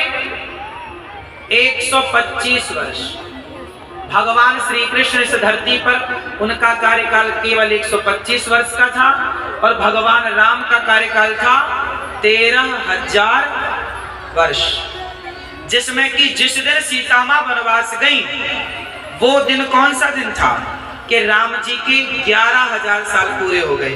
अब कितने साल बाकी हैं? जोर से। इन 2,000 सालों की एक कथा है, इसलिए राम जी ने सीता माँ को अपने से दूर किया। मजबूरी क्या थी? वो मजबूरी में मैं बात करूंगा अब आपसे। जब रावण मरा तो राम जी से मिलने के लिए दशरथ जी आए। ये बात किसको पता है? राम जी के पिता दशरथ जी कोई अपनी मृत्यु मरे नहीं थे, वो तो राम के वियोग में तड़प तड़प करके मरे थे। अभी दशरथ जी की 2,000 साल उम्र बाकी थी। दशरथ जी की कितनी उम्र बाकी थी? 2,000। पर 2,000 साल पहले ही दशरथ जी मर गए। पुत्र वियोग किसमें मरे? जोर से। वियोग में मरे। और जब दशरथ जी की मृत्यु हुई तो राम जी ने जब रावण को मारा तो दशरथ जी स्वर्ग से इसलिए दशरथ जी जब मरे तो उनका मोक्ष नहीं हुआ, पहले स्वर्ग गए। स्वर्ग में क्योंकि उन्हें वापस एक बार आना था कुछ कहने, इसलिए अभी भी हमेशा दशरथ जी स्वर्ग जाया करते थे, वैसे चले गए स्वर्ग लोक में। जब रावण मरा तो दशरथ जी आए, राम मैं बहुत खुश हूं कि तुमने एक पिता की और रघुकुल की परंपरा को बनाए रखा, तुमने रावण को मारकर यश की स्थापना की और रघुकुल की मर्यादा को बनाए रखा। बेटा राम, अभी मेरी 2000 साल उम्र बाकी थी। तो राम जी बोले पिताजी आप वापस आ जाओ। राम जी भगवान हैं, मरे हुए को जिंदा कर सकते हैं, हाँ या ना? हाँ या ना? भगवान श्री कृष्ण ने मरे हुए को जिंदा किया था, बताओ किसे? आप बताओ। भगवान मरे को जिंदा कर सकते हैं, बताओ किसको किया था? भगवान कृष्ण के गुरुजी का नाम था जिन्होंने पढ़ाया सांदीपनी। सांदीपनी का बेटा वर्षों पहले मर चुका था, उस मरे हुए बेटे को जिंदा करके भगवान ने लौटाया था। ये भागवत जी में लिखा हुआ, भगवान है वो मरे को जिंदा कर सकते हैं। भगवान के लिए क्या संभव है? किया भी, मरे को जिंदा किया। तो राम जी भी अपने पिता को जिंदा कर लेते, क्या बुराई थी? भगवान थे, कर तुम अगर तुम अन्यथा कर तुम सर्व सामर्थ्य। भगवान के लिए नथिंग इज इम्पॉसिबल। क्या था? सब कुछ संभव है, एवरीथिंग इज पॉसिबल। क्या नहीं हो सकता था? भगवान क्या नहीं करते? जो भगवान इतना समूह खोल के ब्रह्मांड दिखा सकते हैं, जो भगवान एक उंगली से पहाड़ उठा सकते हैं, जो भगवान ब्रह्मा जिन पर मोहित हो गए, ब्रह्मा जिन्हें ना समझ पाए, जिनके रास में शंकर जी आए गोपी बनकर हमें भी रास में सम्मिलित कर लो, वो भगवान भगवान है मेरी माँ। दशरथ जी को चाहते तो वापस फिर जिंदा कर लेते, भगवान नहीं, मनुष्य बनकर आए ना, विप्रधेनु सुर संत लीन मनुज अवतार। तो मनुष्य की मर्यादा का पालन करना। गुरु जी का बेटा कृष्ण जी ने लौटाया, पर दशरथ जी ने इससे बोला आप जिंदा हो जाइए ना। राम, दशरथ जी बोले राम मैं तो अब जीवित नहीं होना चाहता, मैं तेरा पिता होकर खुश हूँ, लेकिन मेरी 2000 साल उम्र बाकी है। मैं चाहता हूँ मेरे राम मेरी उम्र तुझे लग जाए, मेरी उम्र। बस यहीं से ये कहावत चालू हो गई कि मेरी उम्र तुम्हें लग जाए। कोई आपसे पूछे कि सबसे पहले किसने किसको अपनी उम्र दी, तो भगवान राम को दशरथ जी ने सबसे पहले अपनी उम्र दी। वहीं से ये कहावत चालू हुई कि मेरी उम्र। तो दशरथ जी ने कितने साल की उम्र दी? जोर से 2000। अब यहां जरा संगति बिठाना। मैया, ओ लाल मैया, लाल नीली पीली जा रही हो, टाटा कर लो मेरी माँ, टाटा। गुस्सा हो गई क्या? गुस्सा होके जा रही हो? अच्छा, रोटी की याद आ रही है, ठीक है, वृंदावन आना मेरी माँ, है ना, और 2 रोटी एक्स्ट्रा खाना आज। सुनो, तो राम जी जो है 11,000 साल की आयु पूरी हुई तो राम जी ने सीता माँ को वनवास भेज दिया। क्यों भेजा? अब आप उत्तर दो।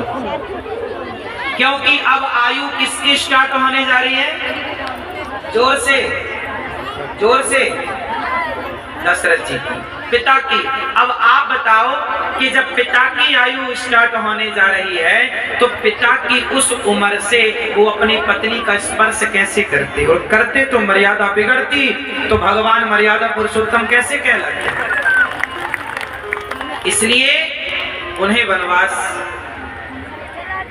अच्छा, माता सीता का कार्यकाल 11,000 वर्षों का ही था, 11,000 साल और लगभग 9 साल, 9 या 10 साल, 11,000 वर्ष प्लस 9 साल, 9 या 10 वर्ष। बस केवल कुछ वर्षों के लिए वनवास में थी माता सीता। लवकुश का जन्म हुआ, वो बड़े हुए, चूंकि गर्भवती तो थी, बच्चे बड़े हुए और वो छोटे से थे, लवकुश सभी 8-9 साल के थे। कि घोड़ा छोड़ा गया, यज्ञ हुआ, पकड़े गए, फिर वो यज्ञ में आए, राम कथा सुनाई और लव कुश ने बोल दिया कि मैं आपका पुत्र हूँ। तो राम जी बोले कैसे मान ले कि आप हमारे पुत्र हो? सीता जी आकर बोलेंगी तब मानेंगे। कोई लड़का खड़ा होकर बोले कि हम तुम्हारे बेटे हैं, तो भाई प्रमाण तो देना पड़ेगा, कैसे बेटे हो आप? या तो माँ कहे, पत्नी बोलेगी कि ये, तब सीता माँ को लाए श्री वाल्मीकि जी, और सीता माँ ने भरी सभा में कहा, हे प्रभु, यदि मैं पवित्र हूं तो हे पृथ्वी माँ मुझे अपनी गोद में स्थान दे दो। हे पृथ्वी माँ, यदि मैं पवित्र हूं और ये पुत्र लव कुश यदि राम के पुत्र है तो हे पृथ्वी माँ अपनी गोद में मुझे स्थान दे दो। पृथ्वी माँ फट गई, सीता माँ पृथ्वी पर बैठी, वो गोद में बैठी माँ की, और राम जी को सौंप दी अपने पुत्रों को। जिस दिन धोबी ने सवाल खड़ा किया था माता सीता पर, यदि सीता माँ उसी दिन पृथ्वी में समा जाती तो फिर लव कुश कैसे जन्म लेते? लव कुश गर्भ में थे तो गर्भावस्था में वो समाती तो बच्चों के साथ अत्याचार हो जाता। इसलिए बच्चे भी जन्म देने हैं, समाज के अपयश से भी बचना है, समाज को संतुष्ट भी करना है, इसलिए इतना कुछ हुआ। सीता माँ के वनवास जाने का इतना कारण था। फिर सीता माँ पृथ्वी में समा गई, और जब पृथ्वी में समाई तो फिर जितने लोग थे संदेह करने वाले प्रजाजनी, सबको कृपा समझ में आ गई कि माता सीता गलत नहीं थी, हम ही गलत थे। सबको क्लियर हो गया। अब प्रश्न सदा राम पर खड़ा है, राम दोषी नहीं है। 11,000 साल का कार्यकाल पूरा राम जी का हो चुका था। 2,000 साल की आयु जो पिता की थी वो राम जी अब सीता माँ के जाने के बाद राम जी 2,000 साल तक और रहे। वो पिता की आयु भोगते रहे, पिता की आयु में स्थापित रहे। ये तो बात समझ में आ गई आपको। अब एक मूल कारण और बताता हूँ जो पद्म पुराण में लिखा है। जब माता सीता छोटी सी थी, जनकपुर की ये घटना है, तो सीता माँ ने एक तोती और एक तोता पेड़ पर बैठे ना राम कथा गा रहे थे। तोती बोली, राम जी से सीता का विवाह होगा, राम जी ऐसे हैं, राम जी इतने सुंदर हैं, उनके पिता ये, उनकी माँ ये, उनका चरित्र ऐसा है। सुना ही नहीं थी तोती की सीता मैया दौड़ी दौड़ी आई कि ये तो हमारी कथा सुना रही है। चुपके से सीता मैया ने पकड़ लिया तोती को, सोने के पिंजरे में रखा। बहुत रिक्वेस्ट की तोती ने कि सीता हमें छोड़ दो, प्रार्थना की छोड़ दो। सीता मैया बोली, तुम बढ़िया कथा सुनाती हो, रोज हमें कथा सुनाया। सीता मैया से बोली, तोती मैं रोज सुनाऊंगी पर मुझे पिंजरे में, मैं गर्भवती हूँ, मुझे अपने पति से दूर मत करो, मुझे तोते के साथ रहना है। सीता मैया नहीं मानी, बेचारी तोती तड़प तड़प के मर गई। तब तोते ने श्राप दिया, सीता जैसे गर्भावस्था में मेरी पत्नी को तुमने मुझसे दूर किया, अगले जन्म में मेरे कारण तुम्हारे पति तुम्हें अपने से दूर करेंगे, क्योंकि तुमने मेरी पत्नी को दूर किया। वही तोता अगले जन्म में धोबी बना, और उसी धोबी के कहने से सीता माँ को वनवास मिला। क्योंकि सीता माँ ने एक पक्षी को गर्भावस्था में उसे उसके पति से दूर किया। ये कथाएं केवल आपको ये समझाना चाहती हैं कि आप लोग भी पक्षियों को कैद करते हैं, आप लोग भी अपने सुख के लिए किसी का जीवन, किसी की स्वतंत्रता छीन लेते हैं। इसलिए पक्षी के साथ भी गलत मत कीजिएगा। पक्षी के साथ गलत हुआ तो सीता मैया को दंड भोगना पड़ा, तो आप और हम भोगेंगे नहीं तो क्या होगा। इसलिए मेरी माँ, ईश्वर सब कुछ देख रहे हैं। ये सारी कथाएं केवल एक मैसेज छोड़ती हैं कि आप गलत ना करें पक्षी के साथ। आप लोग जैसे कुछ लोग मांस खाते हैं, बकरा खा जाते हैं, मुर्गा खा जाते हैं, मछली खा जाते हैं। आप में से कितने लोग मांस खाते हैं? ईमानदारी से बताओ। कोई नहीं खाता, बहुत अच्छे हैं फिर तो करनाल वाले। कोई नहीं खाता, आप लोग मांस सही नहीं खाते ना? पीछे वाली मैया मछली तो खाती हो? नहीं मैया, आप लोग मछली खाती हो? नहीं। आप मैया? नहीं, मांस नहीं खाना। पंजाब में तो, हरियाणा ना, हरियाणा में तो खाते नहीं होगा। यहाँ तो करनाल में मुर्गी उर्गी की दुकान तो होंगी ही नहीं। क्यों? ना तो अंडा बिकता होगा यहाँ, ना तो मुर्गी बिकती होगी, मछली। तो खाने वाले आज कोई नहीं आए क्या? हाँ हाँ, पुरुषों से पूछे भैया आप लोग खाते हैं मांस? अच्छा ये माताएं नहीं खाते, अच्छा पुरुष लोग खाते हैं ना। क्यों आप लोग खाते हैं मांस? भैया आप मांस खाते हो? अंडा मछली आप खाते हो? अंडा मछली मुर्गी बकरा बकरी आदमी कुछ तो खाते हो? मांस खाना कितना बड़ा पाप है। हमारे यहाँ देखिए पक्षी पर जरा गलत हो गया तो सीता मैया को कर्मदंड, पिंजरे में रखा सीता मैया ने तो उन्हें भोगना पड़ा। तो मार कर खाओगे तो कितना भोगना पड़ेगा। कर्मों की गति न्यारी भैया, कर्मदंड ही भोगने पड़ते हैं। इसलिए गलत ना करना। जितने तुम पाप करोगे एक एक पाप का हिसाब मिलेगा, एक भी पाप माफ नहीं होगा, पाप का दंड भोगना पड़ेगा। बात समझ में आ रही है? पाप का दंड भोगना ही पड़ता है। इसलिए हर पाप से बचो। कलयुग कहाँ रहता है? जुआ में। जहाँ जुआ उद्यूतम पानम स्त्रिय सोना। कलयुग का पहला ठिकाना जुआ। जुआ तो नहीं खेलते आप लोग? कौरवों ने जुआ खेला, सर्वनाश हुआ। आजकल तो मैया लूडो खेलने लग गई हैं। जुआ ना खेलना मेरी माँ। आजकल तो बड़े बड़े super duper star app download करवाते हैं कि ये जंगली रमी डाउनलोड करो खेलो। आजकल तो क्रिकेट जुआ हो गया है एक प्रकार का, ये जुआ ही है एक प्रकार। तो ये जुआ से बचना चाहिए। द्यूतम, कौरवों ने जुआ खेला नाश। पानम, शराब। आप शराब तो नहीं पीते? क्यों आप लोग भैया शराब पीते हो? आप जी भैया आप पीते हो? नहीं, शराब नहीं पीना। द्यूतम मतलब जुआ नहीं, शराब नहीं। शराब पियोगे सर्वनाश। अभी हम भोपाल जेल में कथा सुनाने गए थे। जेल के अंदर कैदियों के लिए कथा थी। कितने लोगों ने भोपाल जेल के अंदर की कथा सुनी? आप देखो सब लोगों ने सुनी। कैदियों से हमने बातें की। अब जेल के भीतर ही वहां पर हम थे, कैदियों के बीच में कथा सुनाना, उनके साथ ही हम रहे 7 दिन तक। तो हमने पूछा कैदियों, प्रश्नोत्तरी भी हुई, तो YouTube पे आप सब सुन सकते हैं। तो हमने पूछा कैदियों से, भाई साहब आप जेल क्यों आ गए? क्या गुनाह किया? कोई 20 साल की सजा काट रहा है, कोई 10 साल की सजा काट रहा है, कोई 40 साल की सजा, कोई 80 साल की सजा काट रहा है। ऐसे ऐसे अपराधी है वहां। क्या अपराध किया था? तो मैंने वहां पर एक चीज देखी कि 99% जो क्राइम हुआ उन लोगों के द्वारा वो शराब के नशे में हुआ। बलात्कार करने वाले वहां थे, मर्डर करने वाले वहां थे, चोरी और तस्करी करने वाले लोग वहां थे, डाका डालने वाले लोग वहां थे। मैंने पूछा क्यों किया ये अपराध? बोली महाराज जी हम शराब पी करके गलती कर गए। शराब के नशे में मर्डर कर दिया, शराब के नशे में बलात्कार कर दिया, शराब के नशे में क्राइम हुआ। मतलब हर पाप की, हर क्राइम की जड़ शराब है। आप कितने लोग इस बात से सहमत हैं? अधिकांश क्राइम शराब के नशे में होते हैं। और इससे जेलों में मैं गया तो मुझे जेल में बहुत बढ़िया सबक ये मिला कि वहां पर जितने अपराधी थे 99% लोग शराब के कारण अपराध किए। नशा उतरा तो उनको लगा कि ये तो गलत हो गया। किसी ने अपने बाप को मार दिया, मारा तो मर ही गया शराब के नशे। किसी ने माँ को मारा। एक तो मुझे बहुत, मैं आपको बताऊंगा तो आप रोंगटे खड़े हो जाएंगे। एक अपराधी मेरे से मिला, मैं रोज कैदियों से मिलता पूछता, तो एक अपराधी, एक कैदी मिला, वो भोपाल का ही था। उसने पता है क्या अपराध किया था? 20 साल की सजा क्यों हुई?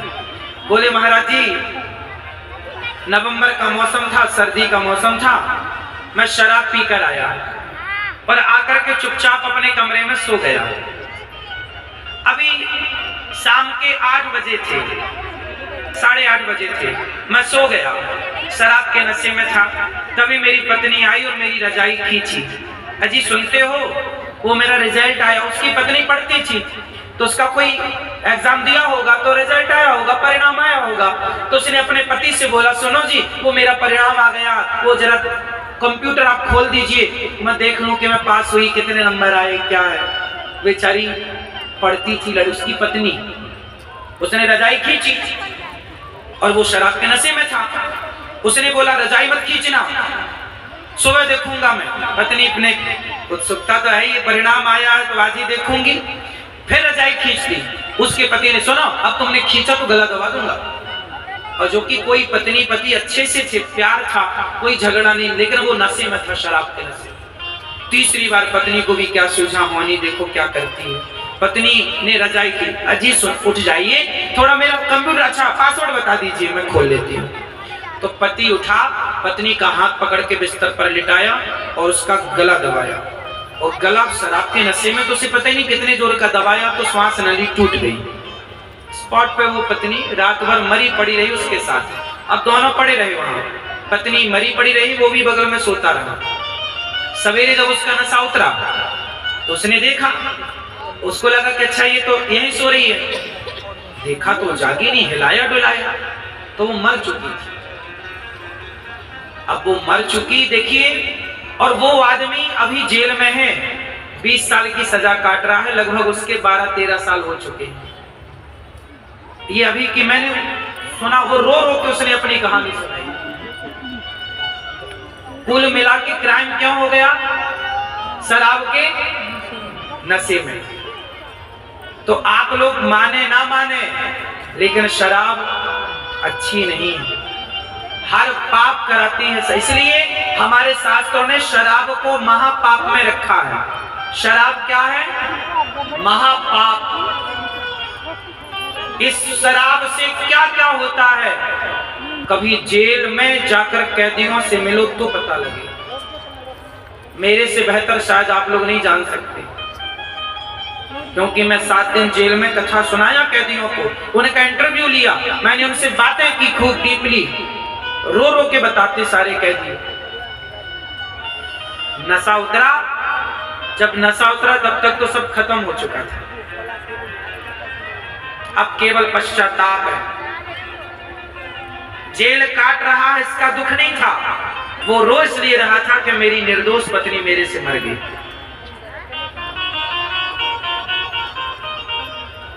गुनाह गुनाह तो दंड तो मिला, लेकिन शराब द्यूतम जुआ, शराब द्यूतम पानम स्त्रिया, स्त्रिया पर स्त्री पर नारी, रावण ने चुराया पर नारी को नाश। द्यूतम पानम स्त्रिया, सोना मांस, बेईमान से कमाया हुआ धन, ये 5 स्थानों पर कलयुग का वास। इसलिए अपने बच्चों को इन 5 चीजों से बचाओ, हर बुराई से बचाओ, अपने बच्चों को पढ़ाओ। क्या पढ़ाओ? गीता पढ़ाओ, रामायण पढ़ाओ। आजकल के बच्चे क्या पढ़ रहे हैं? गीता नहीं पढ़ रहे हैं, रामायण नहीं पढ़ रहे हैं, आजकल के बच्चे तो कुछ और ही पढ़ रहे हैं। बच्चों के पास पैसा होगा मेरी माँ, पर संस्कार नहीं होंगे तो वो पैसा किसी काम का ना होगा। इसलिए आपके बच्चों को क्या पढ़ाने की जरूरत है? पहले होते थे गुरुकुल। क्या होता था? जोर से जोर से जोर से। अब बोलते नहीं है, सास ने कह के भेजा कि बोलना मत। पहले होते थे गुरुकुल, फिर अंग्रेज आए, सारे गुरुकुलों को उजाड़ा, सारे गुरुकुलों को, गुरुजनों को मारा। जब इंग्लैंड में पहला स्कूल बना 1811 में, इंग्लैंड में पहला स्कूल कब बना? 1811 में इंग्लैंड में पहला स्कूल बना 1811। ये बात हम मनमानी नहीं बोल रहे हैं, गूगल में देख लेना। इंग्लैंड में पहला स्कूल बना 1811 में। उस समय भारत में 7 लाख गुरुकुल एक्टिव थे। उस समय भारत में कितने गुरुकुल थे? 7 लाख से अधिक। देखिए हमारी पढ़ाई का स्तर क्या रहा होगा। जब दुनिया ने काखा गाघा पढ़ना सीखा होगा, ABCD, उस समय हमारे यहाँ की स्त्रियां आद्य शंकराचार्य जी से शास्त्रार्थ करने लग गई थी। हाँ या ना? पहले थे गुरुकुल, फिर अंग्रेजों ने गुरुकुल मिटाए और ईसु कुलों की स्थापना की। गुरुकुल मतलब गुरुजनों का, कुल मतलब होता है परिवार। आपका परिवार को क्या बोलते हैं? ये मेरा कुल है, कुल की देवी, कुल देवता, कुल देवी। तो गुरुकुल मतलब गुरुजनों का परिवार। फिर अंग्रेज आए और उन्होंने ईसु कुल की स्थापना करी। गुरुकुल मिटाए, नालंदा जलाई और मुगलों ने, और कुछ मुगलों ने, कुछ अंग्रेजों ने, सबने संस्कृति, भारतीय शिक्षा प्रणाली बिगाड़ी और स्थापना किसकी की? ईसु कुल। ईसु कुल मतलब ईसा मसीह का परिवार। ईसु कुल, चूंकि अंग्रेज क्रिश्चियन थे तो उन्होंने ईसु कुल की स्थापना की। वही ईसु कुल स्कूल कहलाया बाद में। तो आपके बच्चे कहाँ पढ़ रहे हैं? ईसु कुल, जो ईसु का परिवार है। इसलिए वहां पर उनके हिसाब से प्रार्थना होती है स्कूलों में। इसलिए उनके, आपके बच्चे तिलक लगाकर जाएं, कलावा पहनकर जाएं, तो आपके स्कूल के टीचरों को आपत्ति होती है कि तुम कलावा क्यों पहन के आई? क्योंकि वो भारत का परिवार तो है ही नहीं, गुरुकुल का, वेद का, हमारी रामकृष्ण का परिवार तो है ही नहीं, वो तो ईसु का परिवार है। इसलिए वहां पर इनका विरोध होता है कि आप तिलक क्यों लगाए हैं, आपने ये कंठी क्यों पहनी है आपने? अरे भाई, तुम पढ़ाने बैठे हो क्या हमारी कंठी मत देखने बैठे हो? आपको पता लगे ना लगे, लेकिन आजकल के ईसु कुल में पढ़ने वाले बच्चे अपने माँ से वो प्रेम नहीं करते जो पहले के बच्चे करते थे। आजकल के बच्चे पढ़े लिखे अपने माँ बाप के एहसान को भूल जाते हैं। गुरुकुल में पढ़ने वाला बेटा अपने माँ को भगवान मानता, क्योंकि हमारी शिक्षा कहती है मातृदेवो भव, पितृदेवो भव। हमारे भारतीय गुरुकुलों में क्या पढ़ाया जाता था कि माँ भगवान है, पिता भगवान है। लेकिन एक बात बताएं, आप इंग्लैंड जाइए, मैं लंदन गया। मैं लंदन जब गया पिछले साल, तो लंदन में मैंने पता लगाया, अमेरिका, लंदन, जापान इत्यादि देशों में सिस्टम है। वहां पर यह है कि यदि माँ बाप ने बच्चे को जरा मार दिया या डांट दिया तो बच्चा पुलिस कंप्लेंट कर देता है और पुलिस माँ बाप को पकड़ के ले जाती है। केस चलता है माँ बाप पर कि तुमने अपने बच्चे को हाथ क्यों लगाया, डांटा क्यों, मारा क्यों, डराया क्यों? पता है आपको? वहां पर माँ बाप पर केस लगता है, माँ बाप जेल की रोटियां खाते हैं। बच्चे जरा फोन लगा दें पुलिस को। ये बात सुनी कि नहीं आप लोगों ने? तो ये ईसु कुल में यही है। वहां माँ बाप का कोई सम्मान नहीं है। माँ बाप ने जरा डांटा, बच्चे ने तुरंत पुलिस को कंप्लेंट कर दी। माँ बाप जा रहे हैं, बेटा हम जा रहे हैं, जाओ, तुमने मारा, जाओ। निर्दयी है वहां, दया नहीं। वहां माँ क्या होती है कोई मतलब ही नहीं है। वहां भेड़ बकरियों की तरह बच्चे पैदा करो, 18 साल बाद छोड़ दो, उसका जी मन करे जहां मन करे जाए, मस्ती करे, मौज करे, लड़की हो लड़का हो। वहां के कल्चर से भारत का कल्चर मैच कहां करेगा भैया? ईसु कुल में यही है कि वहां माँ बाप का कोई सम्मान नहीं है। और हमारे गुरुकुल में माँ बाप की क्या इज्जत है? मातृदेवो, मेरे संग बोलो, मातृदेवो बोलो, मातृदेवो, मातृदेवो भव। माँ भगवान है, देवता है, पिता पितृदेवो। हाँ, हमारे गुरुकुल बताते हैं माँ बाप भगवान। इसलिए भारत का आदमी माँ बाप को भगवान मानता है। भारत के सिवा, हिंदू संस्कृति के सिवा दुनिया में कोई बेटा अपने माँ बाप को भगवान मानता हो तो बताओ? सनातनियों के अलावा कौन भगवान मानता है अपने माँ बाप को? माँ बाप की जितनी इज्जत भारत की संस्कृति करती है, दुनिया की किसी देश की संस्कृति माँ बाप की इतनी इज्जत करना जानती हो और सिखाती हो तो मुझे संस्कृति का नाम बताओ। टीवी पर आप सुनिएगा, सुनते रहिएगा। दोनों हाथ उठाइए और प्रेम से जरा एक बार मेरे संग झूमिए। हो सबके सहारे लगो, हो मुझे शाम का सहारा। हाँ, झूमेंगे तो किसमें झूमेंगे? गरबा करेंगे या मस्त भांगड़ा करेंगे? भांगड़ा करेंगे, डिस्को करेंगे। डिस्को भांगड़ा एक साथ, तो डिस्को भांगड़ा बजाओ भैया एक साथ। जय हो ओ दीवाना बना दिया हमें, मस्ताना बना दिया। ओ बनवारी ओ गिरधारी तेरी यारी, दीवाना बना दिया। दोनों हाथ उठाओ घूमते हुए।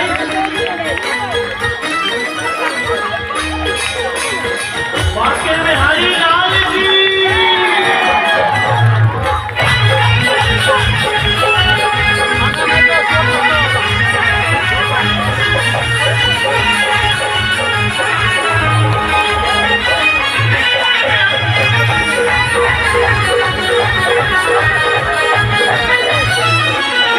दीवाना बना दिया हमें, मस्ताना बना दिया। दीवाना बना दिया हमें, मस्ताना बना दिया। दीवाना बना दिया हमें, मस्ताना बना दिया। दीवाना बना दिया हमें, मस्ताना बना दिया। दिलवारी दिलवारी दिलवारी तेरी यारी, दिलवारी तेरी यारी, दीवाना बना दिया।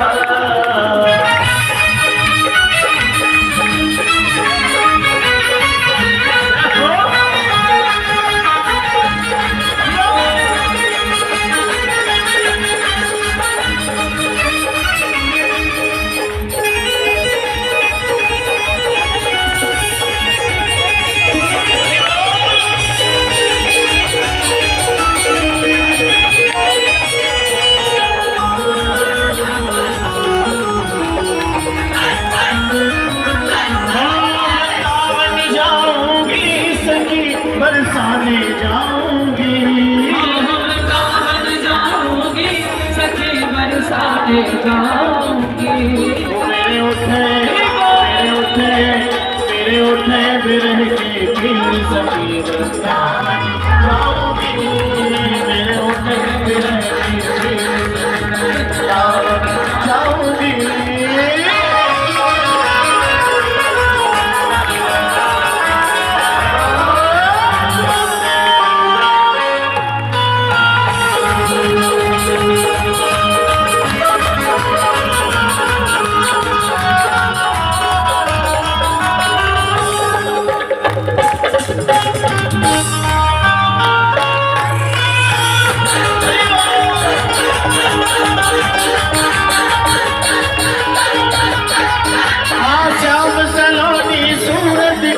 दीवानी हो गई, श्याम सलोनी श्याम सलोनी सूरत की दीवानी हो गई। श्याम सलोनी सूरत की दीवानी हो गई। वो मेरा बटुआ भैया ऐसे नहीं, सभी से निवेदन है जितने पंडाल के अंदर हैं, जरा दोनों हाथ सीधे करके सभी हाजिरी लगाएंगे। और जितने पंडाल के सामने खड़े हुए हैं, अंदर हैं, सभी ठुमका लगाएंगे। और बाकी में हरी लाल की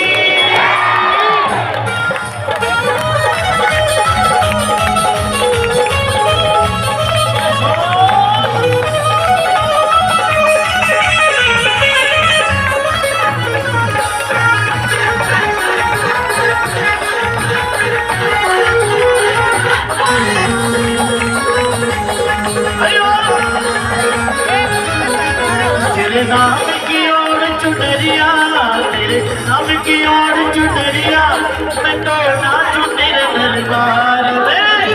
ऐसी हालत हो गई मेरी समरिया के प्यार में, ऐसी हालत हो गई मेरी समरिया के प्यार में।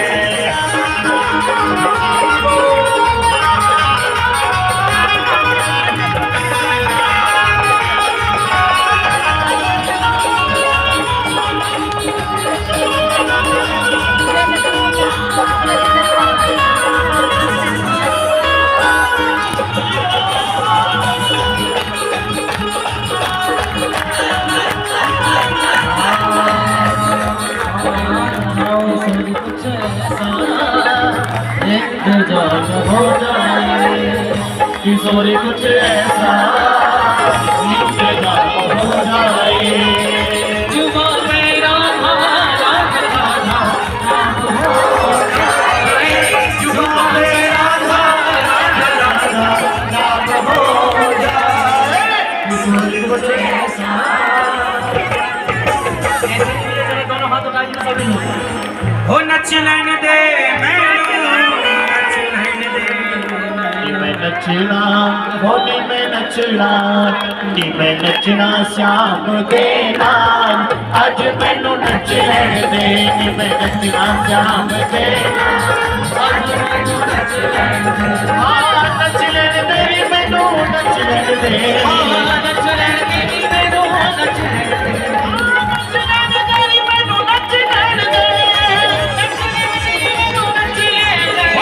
नचना होली में नचना कि मैं नचना मोहन देना, अज मैनू नच लेने दे कि मैं नचना मोहन देना, अज मैनू नच लेने दे।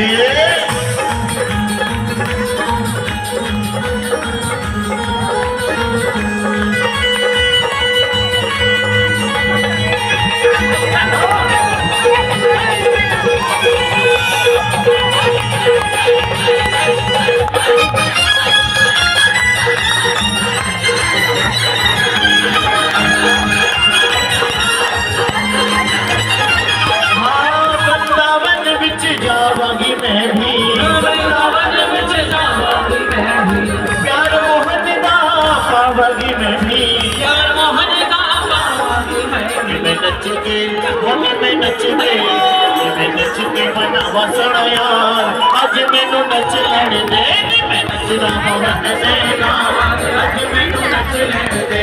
हाँ नच लेने दे नी मैनू नच लेने दे, नच लेने दे मैनू नच लेने दे, हाँ नच लेने दे नी मैनू नच लेने दे, नच लेने दे मैनू नच लेने दे। मैं नचना होली में नचना मैं नचना मोहन देना, अज मैनू नच लेने दे। अज मैनू नच लेने दे।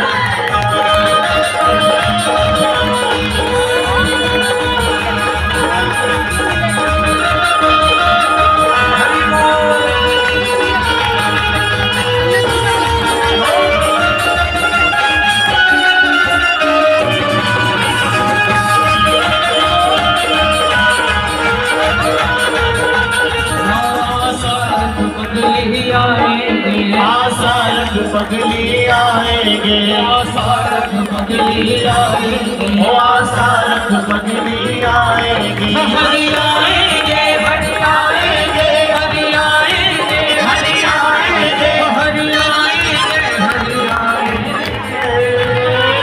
आसारंग आसारंग आसारंग पगली आएंगे, आसारंग पगली आएंगे, आसारंग पगली आएंगे।